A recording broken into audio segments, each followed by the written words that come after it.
இப்ப தமிழ்நாட்டு முதலமைச்சருக்கு ஒரு கோரிக்கை வைக்கணும்னா என்ன வைப்பீங்க? அவருக்கு எதுக்கு நாம கோரிக்கை வைக்கணும்? அவர் பேசாம இந்த மும்மொழி திட்டத்தை ஏற்றுக்கொள்வது நல்லது. என்ன வைக்கணும்? ஹிந்தி படிக்கலாமா?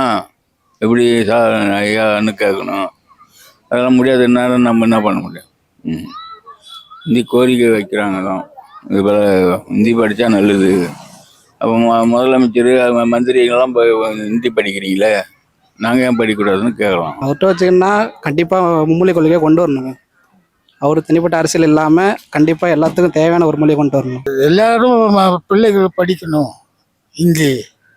அது ஒரு கட்டாய பாடமாக வைக்கணும். கட்டாய பாடமா கண்டிப்பா வைக்கணும். படிக்கணும். அது இருக்க. இப்போ நீ டெல்லிக்கு போறிய, இந்த ஹிந்தியை பற்றி தெரியாத இருக்கும்.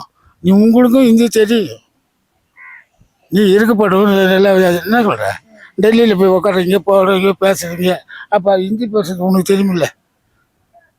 இங்கே மட்டும் தமிழ்நாட்டு மட்டும் மக்களை ஏமாத்தின்னு இருக்கிறேன் சார். அவங்களும் ஹிந்தியும் தெரிஞ்சுக்கிட்டோம். தெரிஞ்சுக்கிட்டாதான் அவங்க வெளில போயிட்டு வேலை செய்யலாம். நம்ம தமிழ்நாட்டில் மட்டும் வேலை செய்ய போறதில்ல சார், வெளியிலையும் போகிறோம், அங்கேயும் போய் பார்க்கணும்ல. அதுக்கு அவங்க இங்கே ஹிந்தி தெரிஞ்சுக்கிட்டாதான் நல்லது.